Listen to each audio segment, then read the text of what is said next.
जो है उसके बारे में बात की, तो ज़ाहिरी बात है जब वो बियॉन्ड इमेजिनेशन कोई बात करेगा उसके लिए कुछ इमेजेस भी चाहिए होंगे। तो जॉन डन ने अपनी पोइट्री के अंदर कुछ कंसीट्स यूज किए।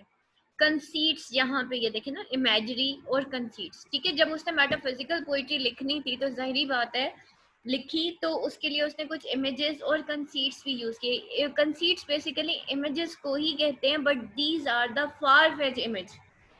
फार फेच इमेजेस यानी कि दूर परे के इमेजेस, या ऐसा इमेज जिसमें दरिया को कूजे में बंद कर दिया जाए। कंसाइज इमेजेस, जैसे आप देखें, मैं आपको एक शेर सुनाती हूँ कि चाही फिरौन ने मूसा से मदद, चूक गया गर्क ना होता गर तुझको पुकारा होता। अब इसके अंदर कंसीट फार फेच इमेज क्या है कि मूसा ने किससे फिरौन ने किससे मदद मांगी थी? मूसा से, हजरत मूसा अलैहिस्सलाम से, जब वो डूब रहा था ना। और गर्क ना होता अगर तुझको पुकारा होता। तुझको किसको? अल्लाह को। अगर वो पुकार लेता तो वो गर्क ना होता, वो ना डूबता। एक्चुअली वो अल्लाह को नहीं पुकार रहा था, वो हजरत मूसा अलैहिस्सलाम को पुकार रहा था, बंदे को पुकार रहा था, नबी को पुकार रहा था। अगर वो अल्लाह से माफी मांग लेता तो उसकी बख्शिश हो जानी थी। तो एक्चुअली ये क्या है? ये पूरे का पूरा एक फारफेच इमेज है जिसमें मूसा और फिरौन जो है, ये वो इमेजेस हैं जो कि एक पूरी कहानी को एक्सप्लेन कर रहे हैं, जो कि इनडायरेक्ट पूरा फिरौन और हजरत मूसा अलैहिस्सलाम का वाकया था। ठीक है। इसी तरीके से कुछ ऐसे इमेजेस होते हैं जो बियॉन्ड इमेजिनेशन होते हैं। लाइक वो कभी सन की रेवोल्यूशन को, सन के राइज एंड फॉल को जो है लवर एंड बिलव्ड की रिलेशनशिप के साथ कंपेयर एंड कंट्रास्ट करता है। इसी तरीके से वो गोल्ड को वो कंपेयर करता है कि भाई गोल्ड को जितना बीट करे तो वो थिन तो हो जाता है लेकिन वो दरमियान से टूटता नहीं है। इसको ये भी that is also far fetch image. ठीक है। इंसान कभी सोचता ही नहीं है कि भाई गोल्ड के साथ भी हम कोई लव रिलेशन को कंपेयर एंड कंट्रास्ट कर सकते हैं। तो these all are the things जो कि जॉन कीट्स ने अपनी पोइट्री के अंदर बयान किया। तो दैट इज द, और इमेजरी क्या होती है? थ्रू इमेजेस जो है किसी भी कॉन्सेप्ट को सिंबलाइज करना। ठीक है। सिंबॉलिकली इमेजेस को पोर्ट्रे करना हम कहते हैं that is basically the imagery. Imagery के अंदर जो है थ्रू इमेजरी जो पोइट होता है वो आइडियाज को पोर्ट्रे करता है। ठीक है। उसका पोर्ट्रेयल करता है। ये सारी चीजें होती हैं, दैट इज द इमेजरी। और इमेजेस और कंसीट्स में क्या फर्क होता है? कंसीट्स जो होते हैं वो फार वेज इमेजेस होते हैं, बियॉन्ड इमेजिनेशन जो इमेजेस होते हैं, जिनके बारे में तसव्वुर करना मुश्किल होता है, जिनके बारे में ख्याल करना मुश्किल हो जाता है, फार वेज इमेजेस। ठीक है। तो उसको हम कहते हैं कि ये जो है कंसीट्स हैं। अब यहाँ पे देखें जो क्वेश्चन आता है आपका, मोस्टली या तो John Keats as a metaphysical poet आ जाता है, या उसकी इमेजरी या कंसीट जो उसने अपनी पोइट्री के अंदर यूज की है। क्वेश्चन है main characteristics of John Donne imagery और कंसीट। उसके बाद है John Donne imagery has always impressed readers by its range and variety and its avoidance of the conventionality ornamental. तो वो कहता है यहाँ पे कि जॉन डन की जो इमेजरी है वो हमेशा इम्प्रेस करती है, always impress reader bye its range, हमेशा इम्प्रेस करती है वाइड रेंज की वजह से। ठीक है। उसकी इमेजरी, उसकी क्योंकि रेंज बहुत ज्यादा है, फार फेच इमेजेस हैं। और फिर क्या है उसके अंदर? एंड वैरायटी, उसके अंदर वैरायटी बहुत ज्यादा है। And its avoidance of the conventionality ornamental, और उसने अवॉइड किया है उस कन्वेंशनैलिटी जो कि ऑर्नामेंटल है। उस ऑर्नामेंटल कन्वेंशनैलिटी, कन्वेंशन किसे कहते हैं? ट्रेडिशन को कहते हैं। ट्रेडिशन क्या थी? इससे पहले एलिजाबेथन ट्रेडिशन थी, जो हमने कल मेटाफिजिकल पोइट्री के अंदर भी पढ़ी कि लव पोइट्री तो होती थी लेकिन उसके अंदर एक ऐसा लवर दिखाया जाता था जो कि अपनी बिलव्ड की मोहब्बत में बहुत ज्यादा सफर करता है, एक सफरिंग लव जो है वो दिखाया जाता था। लेकिन उसने यहाँ पे इस तरह से मोहब्बत को नहीं दिखाया। ठीक है। उसने इस तरह की कोई चीज, वो ट्रेडिशनल जो एक एलिजाबेथन इरा का एक पोइट्री का तरीका था, उसने उसको फॉलो नहीं किया। और फिर उसके बाद जो है in metaphysical poets, a conceit is not empty stroke play. ये कोई एम्प्टी स्ट्रोक प्ले नहीं है, बट एक सीरियस मीन्स ऑफ परसुएशन और इलस्ट्रेशन है। जब भी मेटाफिजिकल पोइट्स की बात आती है, मेटाफिजिकल पोइट्री की बात आती है, तो हम उसमें यूज ऑफ कंसीट्स जरूर करते हैं। ठीक है। तो वो कहता है कि वो सीरियस मीन्स ऑफ परसुएशन है और इलस्ट्रेशन है, डिस्कस विद ऑर्नामेंट, ठीक है, उससे हम परसुएट करते हैं। और इलस्ट्रेशन क्या होती है, आजकल एक जो है एक सॉफ्टवेयर है इलस्ट्रेटर। वाई इलस्ट्रेटर, उसको इलस्ट्रेटर क्यों कहते हैं? इलस्ट्रेट करना, किसी चीज को through picture, through images portray कर देना, ठीक है। तो एड्स बनाने के लिए जो सॉफ्टवेयर यूज होता है, या तो वो फोटोशॉप यूज हो रहा होता है मोस्टली आजकल जो है, पहले एडोब फोटोशॉप होता था, उससे पहले कोरल ड्रॉ हुआ करता था, आजकल इलस्ट्रेटर इन हो गया। तो क्या होता है, इलस्ट्रेशन की जाती है इमेजेस की, आइडियाज की, और अपना व्यू पॉइंट जो है उसके तरीके से इमेजेस के थ्रू बयान किया जाता है, इसको हम इलस्ट्रेशन कहते हैं। Discuss with argument, what is mean by conceit? Conceit क्या होता है? Write a note on the use of conceit in Johnson poet. Conceits are basically the far fetch images, ठीक है, इसकी डेफिनेशन ही ये है। John Donne is one of those great poet who had left deep marks on the history of English poetry. He is a pioneer of metaphysical poetry because he introduces new orientation and tradition in English literature. He paved a way for adopting new modes and trends of poetic style in literary circles. He creates an essence of originality, novelty, and peculiarity in English versification. As Ligius remarks, uh, John Donne is perhaps the most singular of English poets. ठीक है, वो most singular means के most individual है या बहुत ही different है from all poets of English. Poets create beautiful sound effect by magic of their word, used and arranged and measured. Rhythmic and rhymic words. Very often they create beautiful side effects as well as sound effect through the agency of words. In their rich and sensitive imagination, they conjure a vivid and very effective picture of objects and situations which, as a matter of fact, may or may not exist in real life. Such use of words is called imagery. ठीक है, अब जो poet जो होते हैं वो क्या करते हैं, ब्यूटीफुल साइड क्रिएट करते हैं as well as sound effect through agency of the words, ठीक है। वर्ड्स की एजेंसी यानी कि वर्ड्स की एक वैरायटी होती है और उनकी रिच और सेंसिटिव इमेजिनेशन में वो कंज्यूर अप करते हैं विविड और very effective pictures of objects और सिचुएशंस को, जो कि एक मैटर ऑफ फैक्ट जो है वो शायद रियल लाइफ में एग्जिस्ट करता भी है और नहीं भी करता। और इस तरह के वर्ड्स को हम इमेजरी कहते हैं। अ कंसीट, फार फेच, विटी, दो which is the result of very far-fetched witty thought है बेटा ये, ठीक है, far-fetched witty thought, इसको thought कर लीजिएगा, ठीक है, which is the result of very complicated ratiocination, ठीक है। एक far-fetched witty thought होती है जो एक result होती है एक complicated ratiocination का, which literally means a fanciful notion, far-fetched comparison or other euphuism is in connection with poetry, used in sense of witty thought, far-fetched, ingenious or even over genius, ठीक है। अब इसके अंदर एक फैंसीफुल नोशन होता है, फार fetch comparison होता है। जैसे मैंने कहा कि उसने फार फेच कंपैरिजन्स, कहाँ दिल की बात और कहाँ गोल्ड की बात, ठीक है, कहाँ सन का रेवोल्यूशन और कहाँ लवर और बेलव्ड की जो जुदाई की बात, ठीक है। तो यहाँ पे वो फार फेच इमेजेस यूज करता है थ्रू आर्ग्यूमेंट्स और थ्रू इमेजेस, जो कि एक सोच का नतीजा होता है, ठीक है। और उसको the poem has something, sorry, जो कि इंजीनियस भी होते हैं और ओवर जीनियस भी होते हैं। In other words of Helen Gardner in metaphysical poem, the conceits are instrument of definition in an argument or instrument to persuade. Conceits जो होते हैं वो instruments होते हैं of definition, जो कि हम एक argument में use करते हैं, या फिर वो instrument होते हैं to persuade, कि अपना persuade क्या करना होता है, अपने idea को बयान करना। The poem has something to say which the conceits explicate or something to urge which the conceit helps to forward. और पोएम के अंदर कोई ऐसी चीज होती है जो कि बताई जानी होती है, यानी कि उसका मेन आइडिया कंसीट के थ्रू जो है बयान किया जाता है, एक्सप्लिकेट किया जाता है, और कभी कभार to urge which conceit helps to forward, या वो कोई ऐसी अर्ज होती है जो कि वो जो इमेज होता है, जो फार फेच कंपैरिजन होता है, वो उसको फॉरवर्ड करता है या बयान करता है। In metaphysical poetry conceit helps to bring together emotion, sense impression and thought.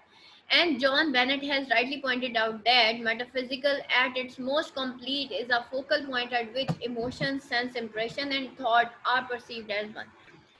John Bennett जो है उसने कहा है कि मेटाफिजिकल में एट इज मोस्ट कंप्लीट उसका जो फोकल पॉइंट होता है, जिसमें फोकल पॉइंट किसे कहते हैं, मेन पॉइंट जो होता है एट विच इमोशन, जहाँ पे इमोशन, सेंस, इम्प्रेशन और थॉट जो है उसको परसीव किया जाता है एज वन। फोकल पॉइंट बेटा एक ऐसा पॉइंट होता है जिसपे सारी चीजें आके जमा हो जाती हैं, ठीक है। और फोकल पॉइंट, ये वो फोकल पॉइंट है जो कि जिसे हम कंसीड कहते हैं, जो कि एक ऐसा इमेज होता है, एक ऐसा आइडिया होता है, ऐसा कंपैरिजन होता है जिसमें एक पोइट के तमाम इमोशंस, उसकी तमाम सेंस इंप्रेशन और उसकी थॉट जो है उसको वन परसीव कर लिया जाता है, फोकस्ड हो जाती है। Much Elizabethan words from White and Surrey to Shakespeare and Drummond is decorative and flowery in its quality. Its images adorn, its meter is mellifluous, image harmonizes with image, and line swells almost predictably into line. The poetry of John Donne represents a sharp break with that written by his predecessors and most of his contemporaries.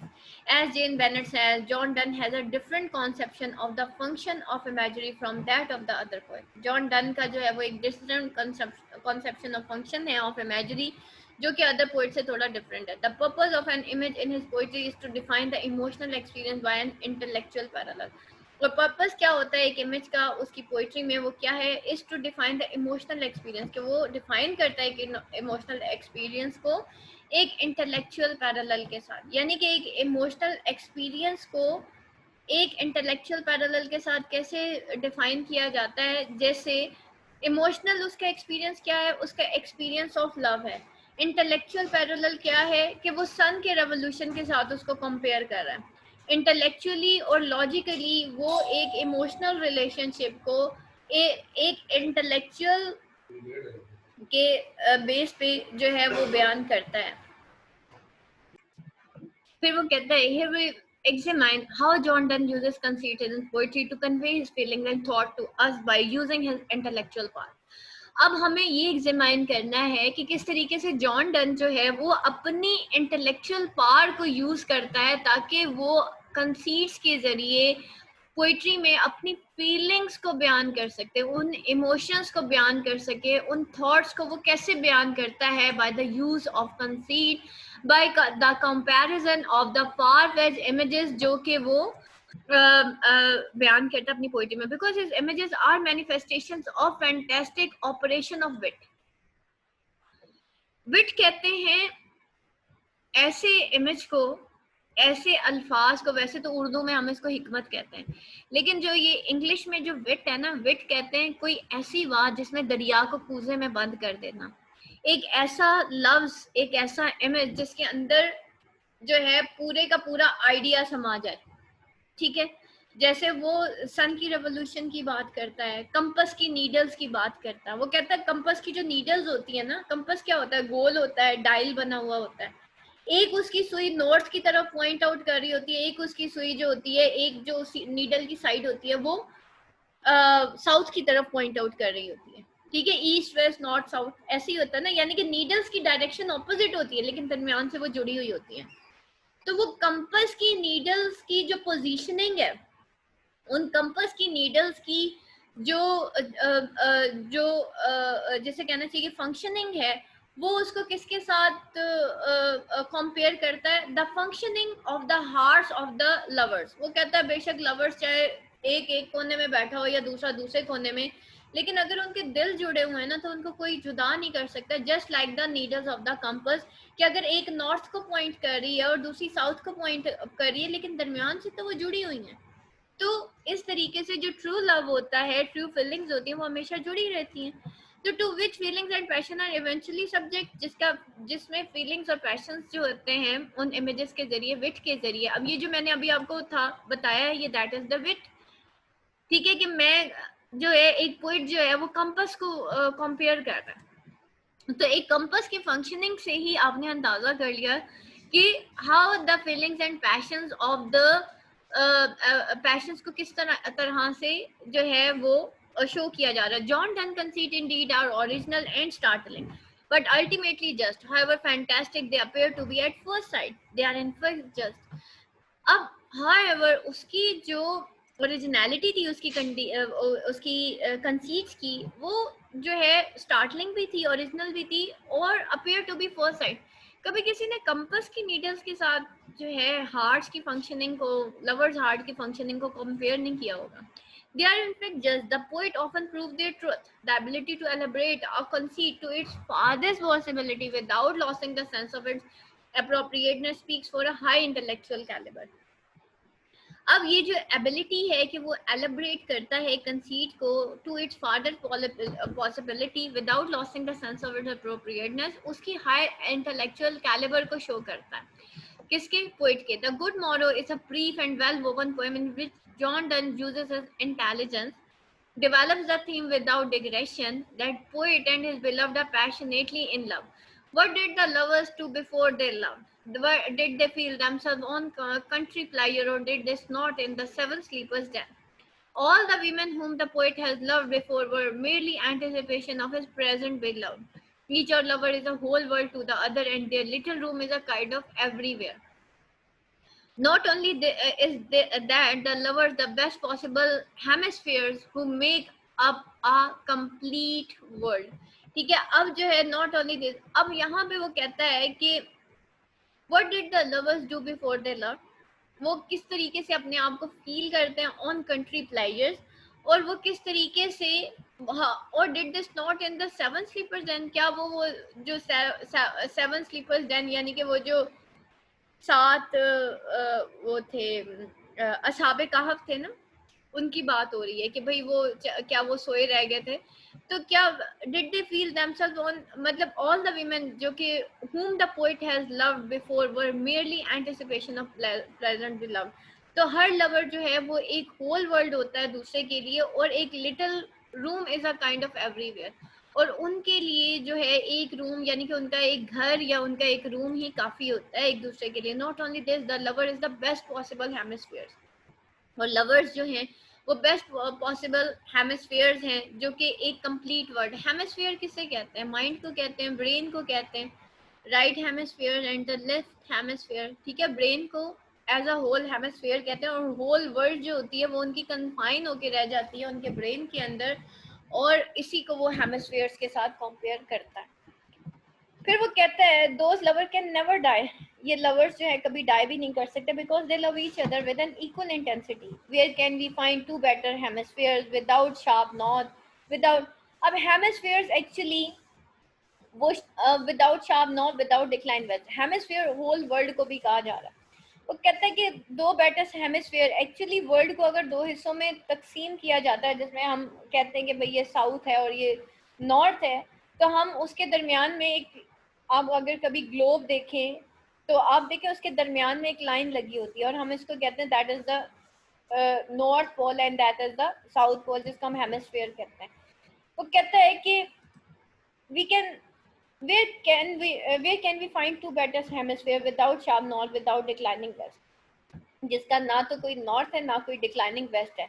ठीक है, whatever dies was not mixed equally, और जो कि कभी भी die नहीं कर, what ever dies, ठीक है, वेस्ट में सूरज डाई कर जाता है, गरूब हो जाता है, वॉज नॉट मिक्सड इक्वलिटी, तो ये तो कोई जो है मिक्सचर जो है, ये मिक्सचर जो है वो इक्वलिटी का ना हुआ। If our two lovers be one, और अगर लवर्स जो है वो वन हो, thou and I love so alike, हमारी मोहब्बत भी एक जैसी हो, दैट नन डू लेकिन नॉन कैन डाई।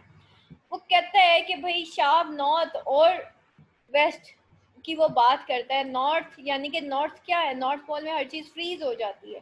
वेस्ट क्या है, वहां पे सूरज गरूब हो जाता है। ठीक है, तो वो कहता है कि जो अगर हम हेमिस्फीयर्स की बात करें तो भाई उसमें तो कोई इक्वलिटी नहीं है। अगर नॉर्थ की बात करें वहां पे हर चीज फ्रीज हो जाती है, फ्रोजन है वर्ल्ड, और अगर हम वेस्ट की बात करें वहां पे सूरज गरूब हो जाता है, हर चीज अंधेरा है। लेकिन हमारी मोहब्बत नहीं मर सकती, क्योंकि हमारी जो मोहब्बत है वो बिल्कुल एक जैसी है एक दूसरे के लिए। In this poem also there are number of ideas, yet these are concentrated and connected only with one main idea in a very suitable manner, that the poet and his beloved are passionately in love. इन सारी line से एक ही चीज पे जाके हम एक idea focus करते हैं कि भाई दोनों एक दूसरे की मोहब्बत में पैशनेट हैं। As Helen Gardner says, the third characteristics of the metaphysical poetry is its concentration.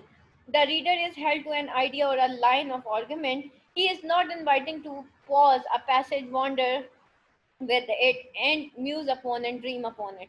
In this poem, he draws upon several spheres of knowledge, geography, medieval philosophy, sea discoveries, etc., all to prove that the world of love is more important than geographical love. वो कहता है कि world of love जो है वो ज़्यादा important है then geographical.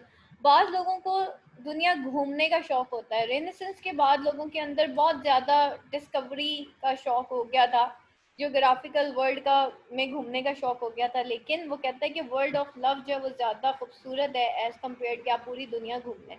Here the conceit are used to illustrate his argument and to persuade, step by step, point by point, the poet succeed in establishing his point of view. In addition to ingenious, fanciful, hyperbolic, fantastic, and ridiculous conceit, which are striking feature of John Donne's metaphysical poetry, we find plenty of paradoxical statements in almost all his poems in The Sun Rising. The poet argues that the poet and his beloved have no reason to feel afraid of the sun, which has risen because love does not recognize any season or climate. The poet wants to prove that the sun has no power over lovers. ठीक है, वो कहता है कि भाई सन rising में भी कि सन की कोई पावर नहीं है over lover. The poet can eclipse and cloud the beams of the sun while dazzling the light of beloved eye can blind the sun. वो कहता है पोएट जो है वो एक्लिप्स कर सकता है, क्लाउड कर सकता है बीम्स ऑफ द सन को, और उसकी जो बिलव्ड है उसकी आईज जो है वो इतनी खूबसूरत हैं कि वो ब्लाइंड कर सकती हैं सन को, यानी कि उसकी आंखों की ब्राइटनेस कहीं ज़्यादा है as compare to the brightness of the sun. Both the west and east Indies lie with the poet in the shape of his beloved. और वो कहता है कि वेस्ट एंड ईस्ट इंडीज जो है यानी कि दुनिया की हर खूबसूरती जो है उसकी बिलव्ड की शेप में मौजूद है. देन आफ्टर टेरिबली शाइडिंग द सन, फिर वो सन को शाइड करता है, झटक देता है उसको, जिसे कहना चाहिए बुली करता है. John done intelligently convinces to warm the whole world by remaining stationary before the windows because he and his beloved constitutes the whole world, and by warming their room the sun will perform its assigned duty of warming the whole world. She is all states and all princess. और वो अपनी beloved को क्या कहते हैं कि वही उसके लिए तमाम स्टेट्स हैं, यानी कि तमाम दुनिया है, तमाम जो स्टेट्स हैं, और वही उसके लिए तमाम प्रिंसेस है.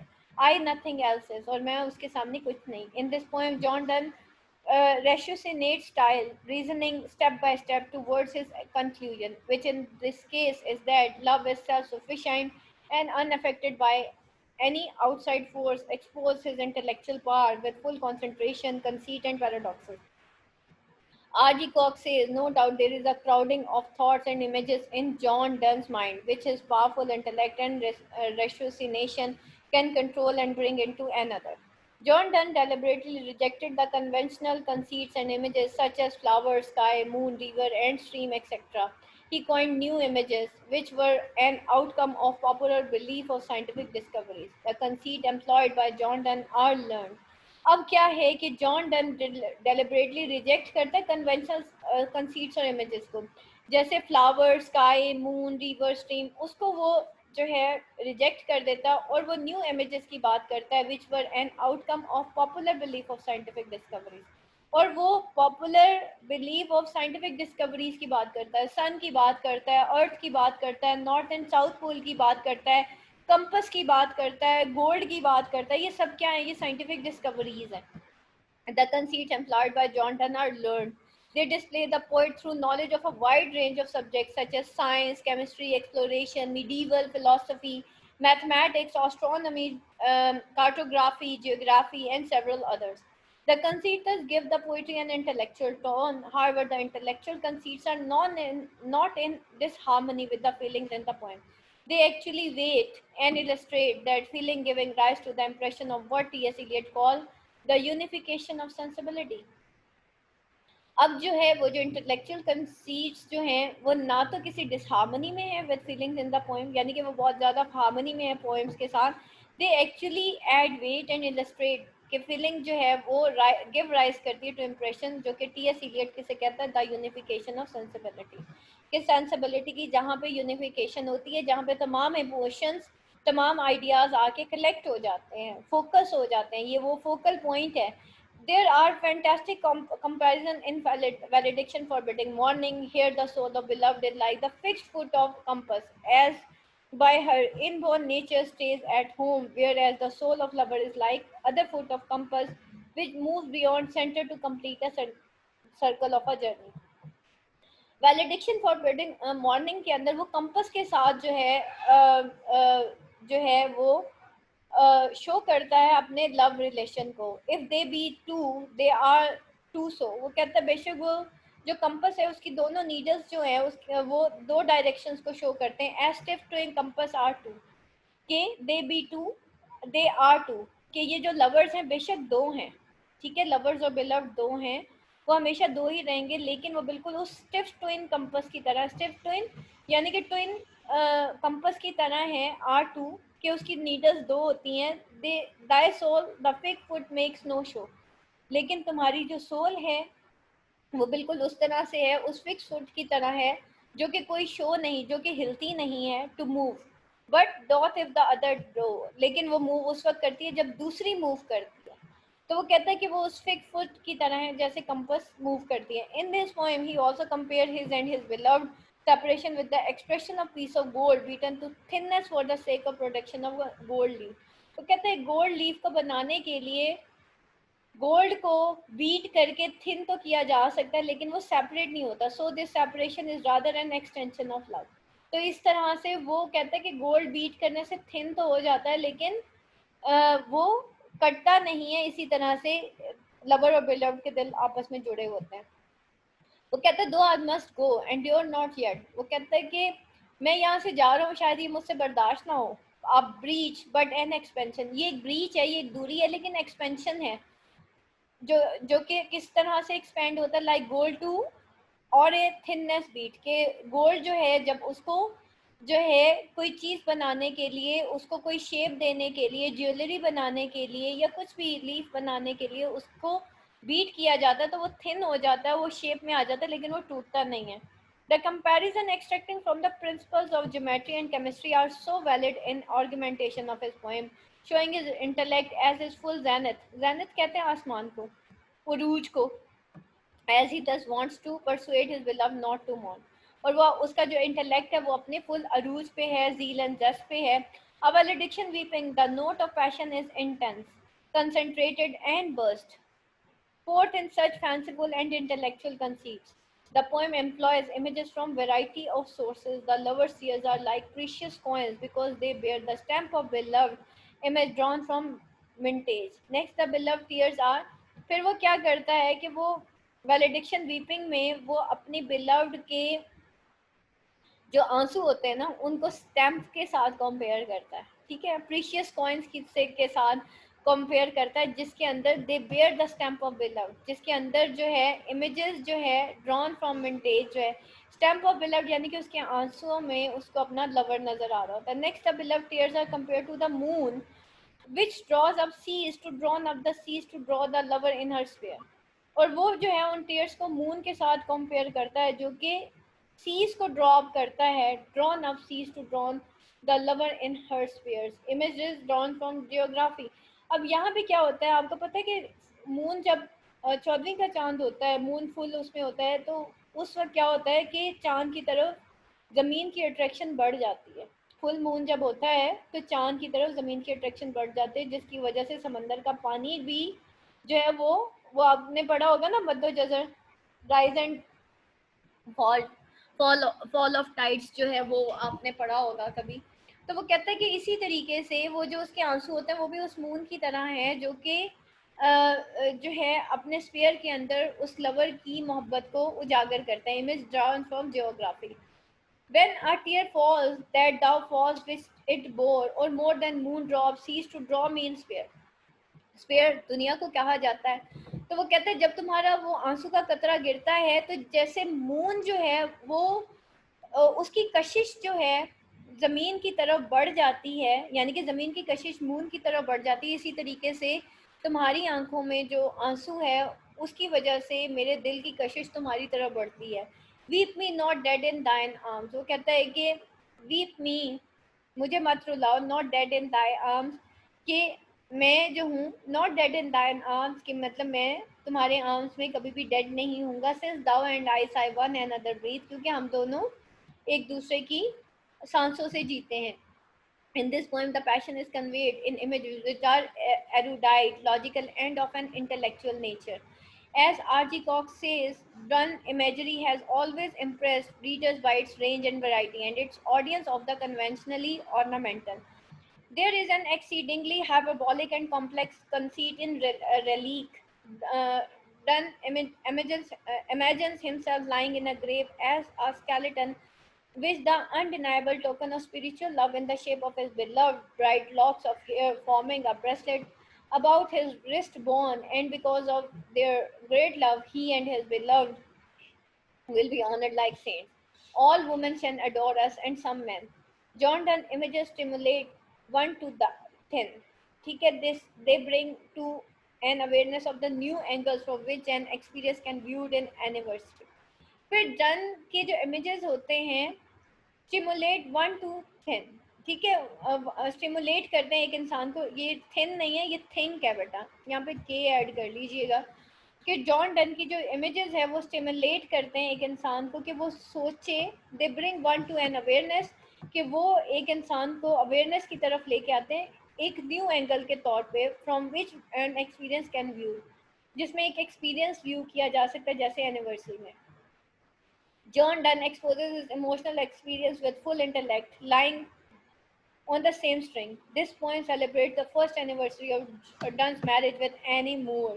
In the start of the poem, the poet says in a very intellectual and philosophical tone that everything is drawing nearer to its destruction by growing old, and it was last year. Only our mutual love knows no decay. Though it is growing old, yet it never loses its freshness or charm, being truly eternal and everlasting.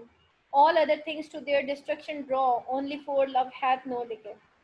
Furthermore, Donne says he and his beloved are like kings and subjects of each other, neither needing to fear any treason. ठीक है, और वो कहता है कि वो और उसके beloved जो है वो किंग्स और बिल्कुल किंग्स की तरह हैं, और उनके लिए and subjects of each other, कि उनको एक दूसरे से ट्रीजन यानी कि बगावत का खतरा नहीं है. Here upon earth we are kings and none but we can be such kings nor of subjects be. वो कहता है बाकी जितने भी किंग्स हैं उनको तो ट्रीजन का खतरा होता है, उनको तो बगावत का खतरा होता है, लेकिन हम वो लवर्स हैं, हम वो किंग्स हैं जिनको बगावत का भी खतरा नहीं है, यानी कि हमारी जो मोहब्बत है वो एक दूसरे के लिए बहुत ज़्यादा लॉयल है.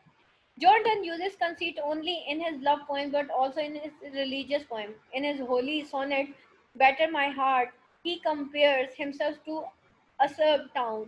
At the same time, there is an image drawn from the purification of metal by knocking, blowing, and shining it.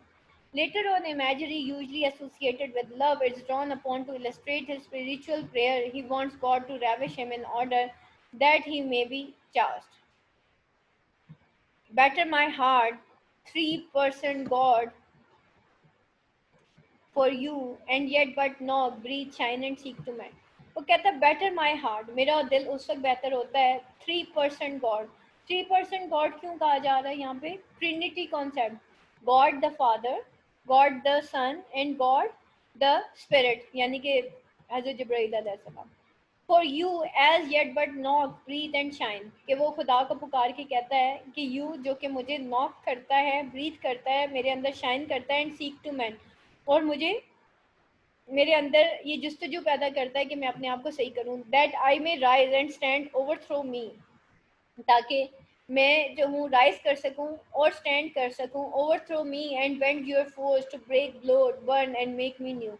तो वो जो है वो मुझे आजमाता, ओवर थ्रो करता है, मुझे आजमाता है, तकलीफ देता है, ताकि एंड बेंड योर फोर्स, और अपनी फोर्स को, ताकि वो अपनी फोर्स को बेंड करता है ताकि वो मुझे ब्रेक कर सके, दोबारा से तोड़ सके, फिर ब्लो कर सके, बर्न कर सके, और फिर वो मुझे दोबारा से नया इंसान बनाता है. यानी कि अल्लाह बंदे को आजमाइश इसलिए देता है ताकि उसकी तजदीद ईमान हो सके. ठीक है. सो John Donne's rich imagery and conceit indicate his agility and vigilance of fertile mind, which have deep-rooted associated with feelings and experience. और जॉन डन की ये जो रिच इमेजरी है और उसके कंसीट जो है वो इंडिकेट करते हैं उसकी एजिलिटी को, उसकी विजिलेंस ऑफ फर्टाइल माइंड को, जो कि डीप रूटेड है, एसोसिएशन है उसकी फीलिंग्स के साथ और एक्सपीरियंस के साथ, और वो इंडिकेट करते हैं उसके शार्प, ऑल इनकल्सिव और all comprehensive with, as Bennett aptly sums up, Dunn's images are drawn from his own interest, so that he always illustrating one facet to his experience by another. Everything that played an important part in his life or left its marks upon his mind occur in his poetry, not as a subject matter but as an imagery. His subject matter was confined almost entirely to various aspects of love and religion, but his imagery revealed the width of intellectual exploration. बेटा the wheat of John done ये मैंने आप लोगों को share कर दिया है, इसको जो है एज अ होमवर्क जो है वो कंप्लीट कर लीजिएगा। यहाँ तक अब अगर आपका कोई क्वेश्चन है तो मैं से पूछ। बेटा कंट्री प्लेजर बेसिकली घूमने फिरने का शौक होता है ना बहुत सारे लोगों को, तो ये कंट्री प्लेजर उसकी बात करें क्योंकि उस दौर में बहुत सारी साइंटिफिक डिस्कवरीज हुई थी, बहुत सारे जो ममालिक हैं वो डिस्कवर हुए थे, अमेरिका डिस्कवर हुआ था, कोलंबस डिस्कवर हो गया था, तो इस वजह से बहुत सारे लोगों को घूमने फिरने का शौक हो गया था कि डिफरेंट कंट्रीज में जाएं, जैसे हमें भी होता है कि भाई बाहर के टूर्स करें, तो वो कहता है इसको वो कंट्री प्लायर कहता है। और